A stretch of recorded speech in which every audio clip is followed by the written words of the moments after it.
comenzó La Neta Noticias con Noel Alvarado.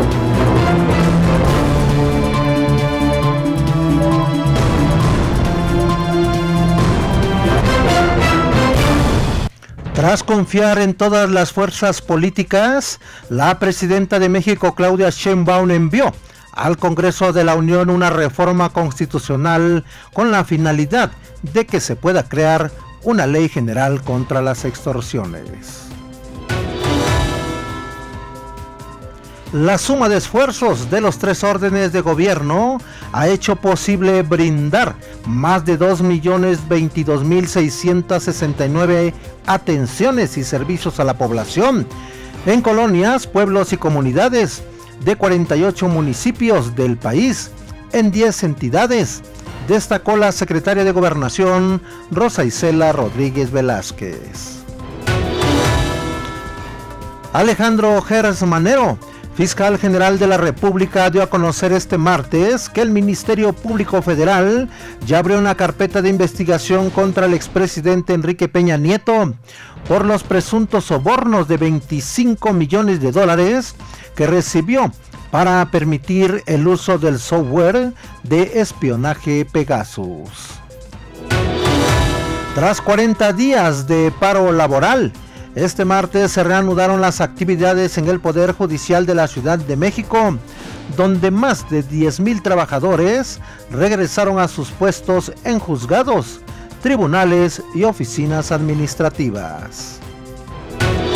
Ovidio Guzmán López, alias El Ratón, uno de los hijos de Joaquín Guzmán Loera, alias El Chapo, cambiará provisionalmente su decisión de culpabilidad en Chicago, esto tras llegar a un acuerdo con los fiscales federales de Estados Unidos.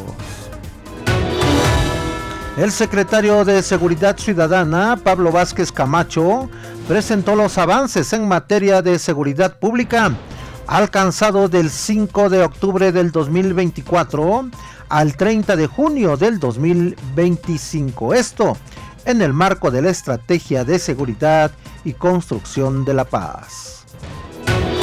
Autoridades de Campeche amenazan con quitar programas federales si se sigue denunciando las inundaciones ocasionadas por el Tren Maya. Muy buenas tardes, bienvenido a La Neta Noticias por Acústica Radio de este 8 de julio del 2025. Y en los próximos 30 minutos les daré toda la información más importante de México y el mundo. Saludamos también a los amigos que nos ven y nos escuchan a través de nuestras plataformas digitales de Acústica Radio. Nuestro número telefónico, el 5590-357300. Nuestros números de WhatsApp, el 5581-012861 y el 5561-988821. Como todos los días, los saluda su amigo Noel Alvarado. Síganme en mis redes sociales, donde me encuentra como Noel Alvarado M. Y nos vamos a las noticias. Tras 40 días del paro laboral, este martes se reanudaron las actividades en el Poder Judicial de la Ciudad de México, donde más de 10,000 trabajadores regresaron a sus puestos en juzgados, tribunales y oficinas administrativas, tras aprobar un acuerdo con el gobierno capitalino sin que pudieran acceder a un monto fijo de aumento para el 2026, que fue su consigna inicial. Durante el paro que comenzó el 29 de mayo y concluyó oficialmente el 7 de julio, se suspendieron alrededor de 33,000 audiencias y quedaron en pausa más de 250,000 actuaciones judiciales, lo que provocó el descontento de litigantes, usuarios y víctimas de algún delito, quienes reportaron afectaciones en materias urgentes como pensiones alimenticias, divorcios, tutelas y procesos penales. La decisión de reanudar labores se tomó luego de más de 20 mesas de negociación entre representantes de la base trabajadora local.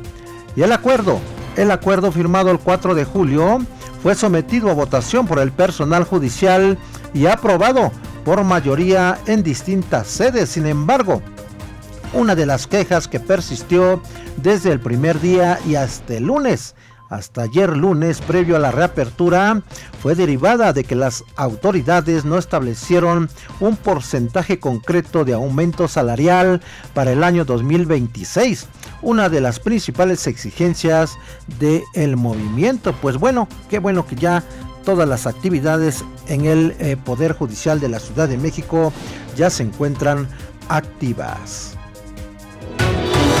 Millonarias pérdidas materiales. Momentos de terror y la movilización de los cuerpos de socorro provocaron 2 incendios en las alcaldías Cuauhtémoc y Venustiano Carranza. Peritos en siniestros de la Fiscalía General de Justicia de la Ciudad de México analizan algunas muestras de los lugares reducidos a cenizas a fin de establecer si estos fueron accidentales o intencionales. El primero de los incendios ocurrió en las inmediaciones de la Plaza del Estudiante en la alcaldía Cuauhtémoc, donde decenas de puestos de ambulantes y mercancía diversa fueron reducidos a cenizas luego de que el fuego inició en uno de estos negocios.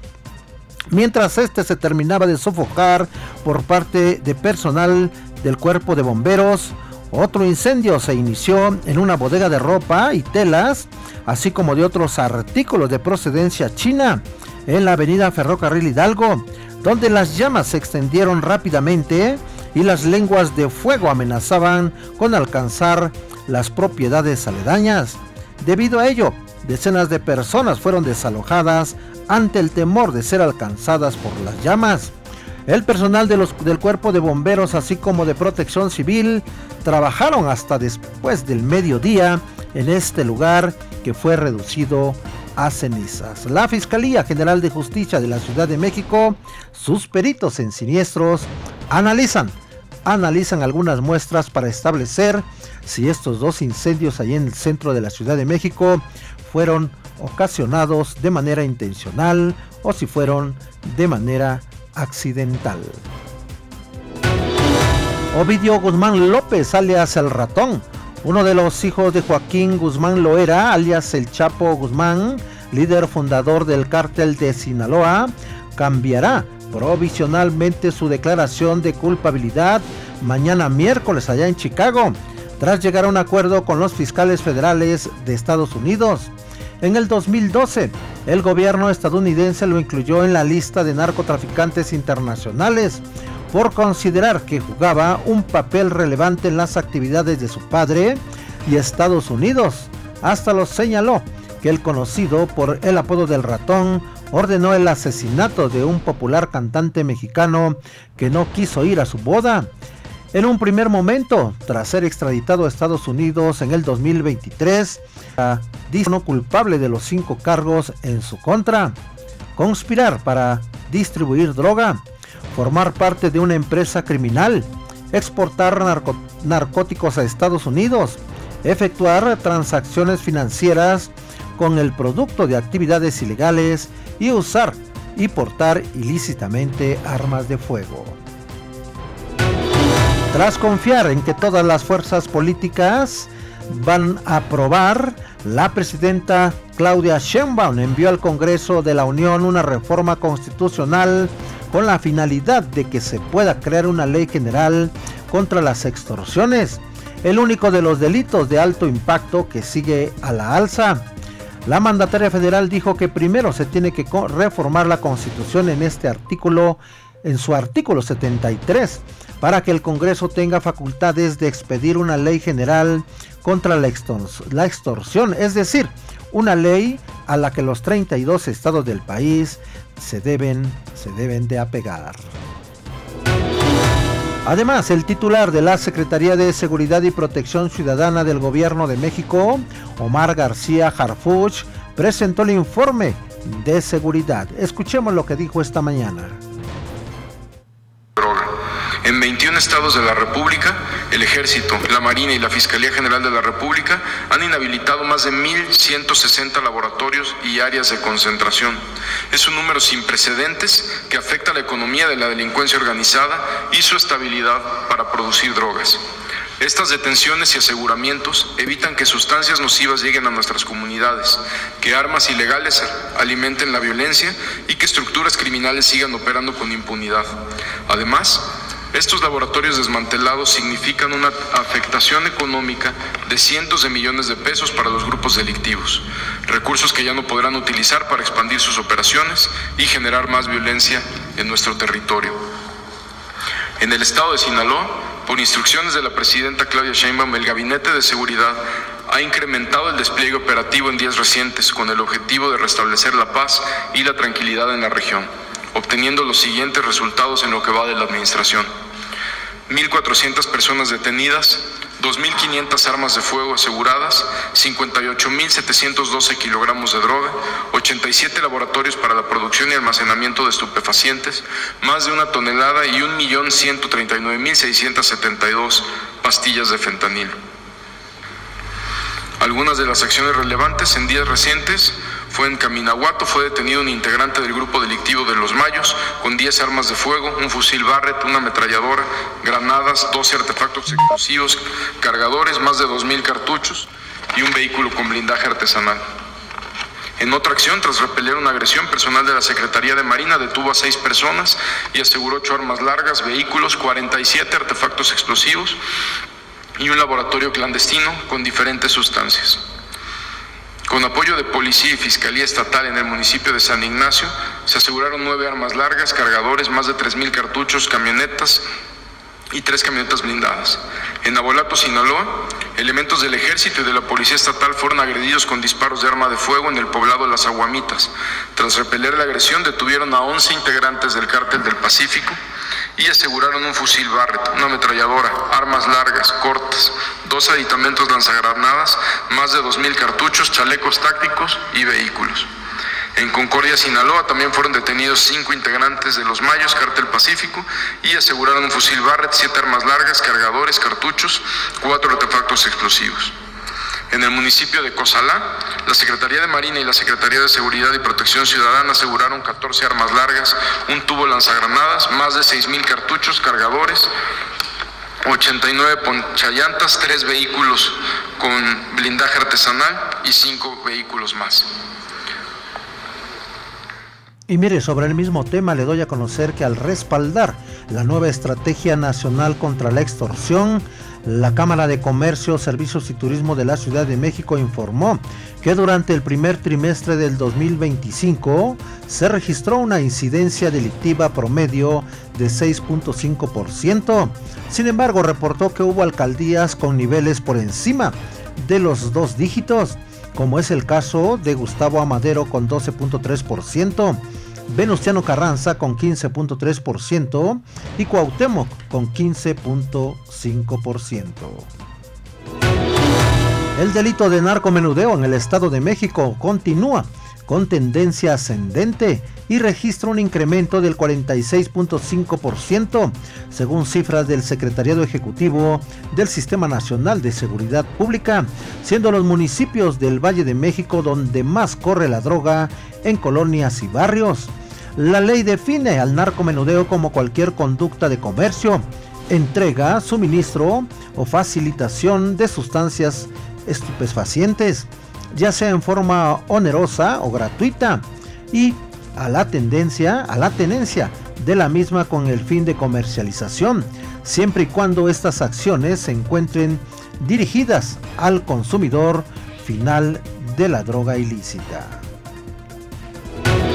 El secretario de Seguridad Ciudadana de la capital del país, Pablo Vázquez Camacho, presentó los avances en materia de seguridad pública alcanzados del 5 de octubre del 2024 al 30 de junio del 2025. Eso en el marco de la Estrategia de Seguridad y Construcción de Paz construida por la jefa de gobierno Clara Brugada. Durante este periodo se logró la detención de 5.013 personas por delitos de alto impacto, de ellas 487 integrantes de 21 células delictivas que fueron desmanteladas como resultado de las acciones operativas. Asimismo, se detuvo a 27 objetivos prioritarios, Entre los que destacan Verónica, presunta responsable de narcomenudeo, Jesús Gonzalo, con presuntos vínculos con grupos criminales en el estado de Sinaloa, Paula Esther, relacionada con una célula generadora de violencia en el sur de la capital, y Edwin Matías, generador de violencia en Iztapalapa. Como parte de estas acciones se aseguraron 803 kilogramos y 42.018 dosis de marihuana, así como 18.3 kilogramos, 49.701 dosis y 64 bolsas a granel de cocaína. También fueron decomisadas 685 armas de fuego, 93 cargadores y 1.635 cartuchos útiles. En materia vehicular, se aseguraron 161 unidades, 150 de ellas semicompletas y 50 motocicletas desvalijadas. Pacientes del Instituto Mexicano del Seguro Social denuncian deficiencias en el servicio en el Estado de México. La información con Alejandro César Vázquez. El auditorio de La Neta Noticias, maestro Noel Alvarado, te saluda a ti y a todo el auditorio que nos sintoniza a través de la gran cadena acústica radio en todo el país. Y siguen las denuncias en contra del Instituto Mexicano del Seguro Social, IMSS, lo que es una de las delegaciones más importantes del país, como es la México Oriente. O sea, ¿qué quiere decir?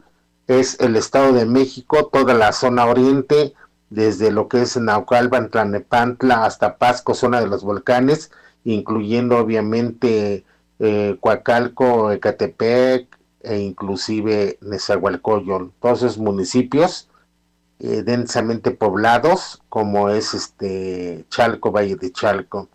Y así son una serie de situaciones delicadas en donde prevalece la impunidad o la corrupción, inclusive del propio sindicato, que en este caso es de la sección 5.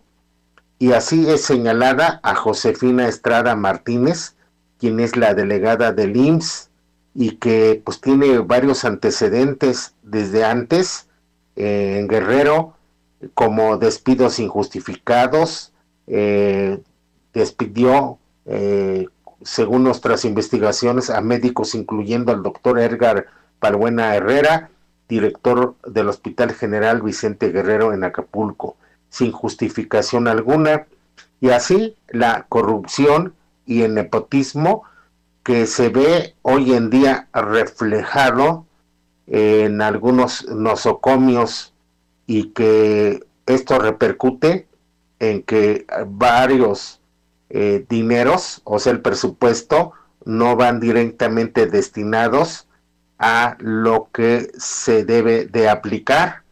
Y así esto repercute en cirugías tardías, malos diagnósticos, falta de personal e inclusive una tardía respuesta a los pacientes, que muchos de ellos mueren.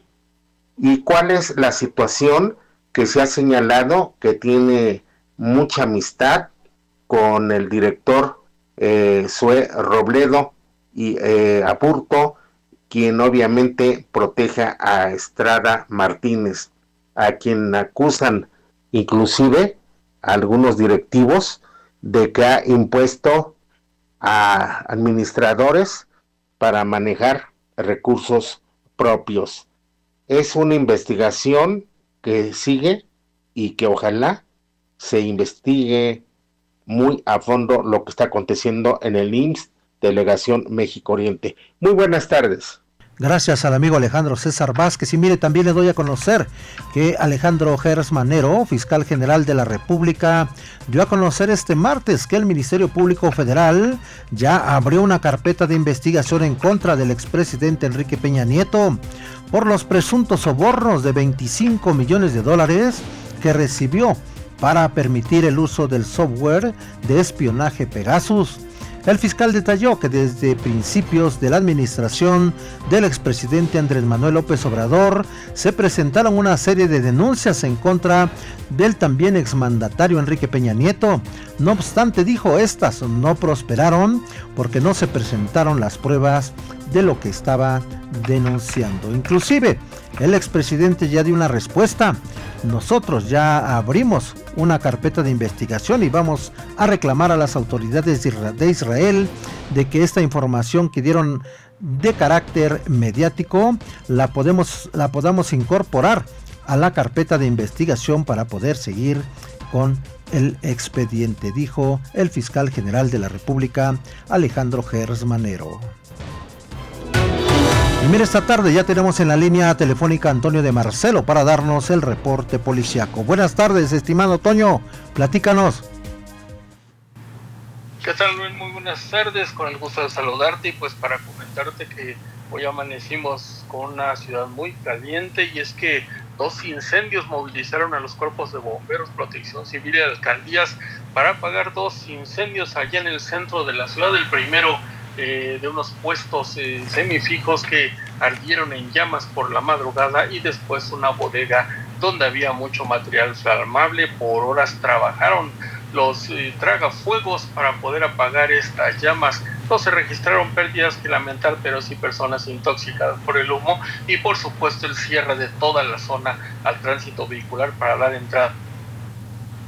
Por otro lado, esta tarde pues se desarrolla otro incendio allí en la Magdalena Contreras y los bomberos también están trabajando para apagar las llamas de ese fuego. Siempre el cuerpo de bomberos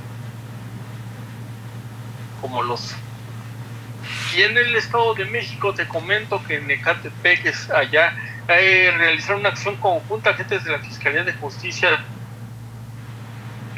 para detener a 4 individuos donde además aseguraron narcóticos mediante técnicas de investigación de cateo a un domicilio ahí mismo en Ecatepec. En Noticias de la República te comento que la Fiscalía Especializada de Veracruz ejecutó un cateo y de nueva cuenta pues aseguraron combustible al parecer de procedencia ilegal. En el estado de Hidalgo se registró la muerte de 2 turistas ahí en las grutas de Tolaltongo. Los cuerpos fueron rescatados y se trabaja para repatriarlos a su país de origen. Y finalmente te comento el llamado que hace Daniel Chimal García, diputado federal del PAN, quien exigió al gobierno federal reforzar seguridad en carreteras federales ante el aumento de asaltos, secuestros e instalación de aduanas y criminales en varios puntos de estos caminos. Como siempre te recuerdo que esta información la pueden ampliar en mis sitios de noticias de reporteros.com y metronoticias.mx. La información esta tarde, Noel. Gracias, estimado Toño, estamos pendientes. Claro que sí, hasta mañana. Hasta mañana. Y mire, también le doy a conocer que la suma de esfuerzos de los 3 órdenes de gobierno ha hecho posible brindar más de 2.022.669 atenciones y servicios a la población en colonias, pueblos y comunidades de 48 municipios en 10 entidades del país, destacó la secretaria de Gobernación, Rosa Isela Rodríguez Velázquez. Pero escuchemos parte de lo que dijo la secretaria de Gobernación. También se intervino en el municipio de Cajeme, Sonora, con la participación del Estado y del municipio y dependencias federales que ofrecen programas sociales. De esta manera suman 48 los municipios de 10 entidades que son atendidos ya con esta estrategia. Seguimos visitando casa por casa para conocer las necesidades de la población en comunidades y acercar los programas de bienestar de manera directa a quienes más lo requieren. A través de las ferias de paz generamos espacios donde la población participa en actividades lúdicas, culturales, informativas, pero al mismo tiempo realizar diversos trámites en sus comunidades. Con la creación de los comités de paz hemos logrado la participación activa de vecinas y vecinos que impulsan acciones en beneficio de sus comunidades, como la apropiación de espacios deportivos mediante la colocación de luminarias, rehabilitación de canchas. Pues son importantes las actividades que realiza la Secretaría de Gobernación en varios municipios del país. Autoridades de Campeche amenazan con quitar programas federales y se sigue denunciando inundaciones ocasionadas por el Tren Maya. Vamos con la información completa con Aurora Sansores. Tenemos fallas con el audio, pero mire, mientras tanto le informo que amigos del locutor y conductor del programa de radio La Mano Macabra, César Octavio Neftalí Torres, conocido como Siete Rayos, solicitan la intervención de la jefa de gobierno de la Ciudad de México, Clara Brugada, y de la presidenta Claudia Sheinbaum. Pues resulta que para que este paciente pues no sea desconectado, ya que de lo contrario puede fallecer de acuerdo al diagnóstico médico de un cuadro grave de insuficiencia renal que presenta. Los amigos del locutor señalaron que su estado de salud es muy delicado y se encuentra en el Hospital de México, luego de que hace un par de meses sufrió un accidente automovilístico que le provocó la perforación de uno de sus pulmones, lo que lo derivó en una crisis hepática y una insuficiencia renal, y si es desconectado de la hemodiálisis puede fallecer. De acuerdo con la directora del Hospital General de México, Guadalupe Mercedes Guerrero Avendaño, el paciente está en un estado grave y ya no puede atenderse en ese centro hospitalario, por lo que ya ha sido dado de alta, pero prácticamente los familiares más cercanos lo han abandonado. Asimismo, los amigos del locutor han solicitado al gobierno de la jefa de gobierno Clara Brugada y a la presidenta de México, Claudia Sheinbaum, para que se pueda mantener al comunicador conectado mientras las más cercanas amistades logran apoyos para salvarla la vida. Se les pide el apoyo de humanidad ante esta persona que no tiene familia. Por ello, se pide a las instituciones de beneficencia el apoyo para apoyar al locutor, que se encuentra en la cama 11 del área de nefrología, para que se le mantenga la hemodiálisis. El Hospital General es una asistencia pública que pertenece a la Secretaría de Salud del Gobierno de la Ciudad de México. Todo apoyo o información puede comunicarse al 5527 89 20 00. Pues bueno, pues así la situación, así las cosas. Esperamos que pronto se le dé el apoyo al amigo y compañero locutor de radio, este hombre César Octavio Neftalí Torres, conocido como Siete Rayos. Él es conductor del programa de radio La Mano Macabra. Y nos vamos a los deportes con Roberto Quesada. Buenas tardes, Noel Alvarado, amigos radioescuchas. Pues el campeón del Mundial de Clubes será europeo, luego de que el último equipo del continente americano, Fluminense de Brasil, quedó eliminado en las semifinales tras caer por marcador de 2-0 ante el Chelsea con goles de Joao Pedro. Curiosamente, jugador brasileño que también militó en el Fluminense hace tiempo. De esta forma, el Chelsea espera al otro finalista que saldrá mañana del duelo entre el Paris Saint-Germain y el Real Madrid a la 1 de la tarde. Por otro lado, en la Eurocopa Femenil, Alemania y Suecia alcanzaron los cuartos de final tras sus respectivas victorias sobre Dinamarca y Polonia, ya eliminadas en el grupo C, que queda de esta manera completamente decidido antes de la última jornada. Las dos selecciones, ambas con 6 puntos que avanzan a la segunda fase, se enfrentarán el sábado en Zúrich para decidir el primer puesto, con Suecia actualmente por delante de Alemania, que ganó 2-1 en Basilea a Dinamarca. Las suecas derrotaron 3-0 a Polonia. Y en el tenis, el vigente doble campeón Carlos Alcaraz se clasificó a semifinales de Wimbledon tras barrer al británico Cameron Norrie en 3 sets, mientras la número 1 del mundo, la bielorrusa Aryna Sabalenka, sufrió para pasar a esa instancia. El español número 2 del mundo se impuso 6-2, 6-3 y 6-3 ante Norrie, 61 del mundo, en 1 hora y 39 minutos, su partido más corto desde el inicio del torneo. En su tercera semifinal consecutiva en Wimbledon, el murciano de 22 años se enfrentará el viernes al estadounidense Taylor Fritz, que le ganó al ruso Karen Khachanov, número 20 del mundo, por 6-3, 6-4, 1-6 y 7-6. Por su parte, la bielorrusa Aryna Sabalenka, primera del ranking mundial, que busca su primer título en Wimbledon, sufrió para clasificar a la ronda de semifinales, instancia a la que llega por tercera ocasión en Londres. Sabalenka, de 27 años, se impuso a la veterana alemana Laura Siegemund, 104 del mundo, de 37 por 44-6, 6-2, 6-4 en 2 horas y 54 minutos. En busca de su primera final en el Grand Slam sobre hierba, la bielorrusa Sabalenka se enfrentará el jueves a la estadounidense Amanda Anisimova, número 12 del mundo, que derrotó poco después a la rusa Anastasia Pavlyuchenkova por 6-1 y 7-6. Y en el ciclismo, el pedalista esloveno Tadej Pogačar firmó la victoria número 100 de su carrera, la 18 en el Tour de Francia, al conquistar la cuarta etapa hoy en Rouen por delante de Mathieu van der Poel y quien conservó de esta manera el suéter amarillo. Para inmortalizar esa marca para la historia lograda solo con 26 años, el esloveno no podía soñar con una foto mejor que la que le tomaron cuando rebasó la meta. Esta es la información deportiva. Gracias. Gracias al amigo Roberto Quesada. Amigas y amigos, hasta aquí la Neta Noticias.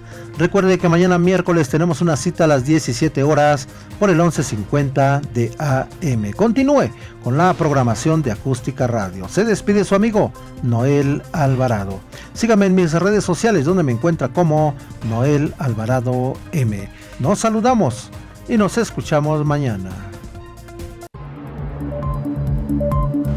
Esto fue La Neta Noticias con Noel Alvarado. Una producción de Grupo Acústica.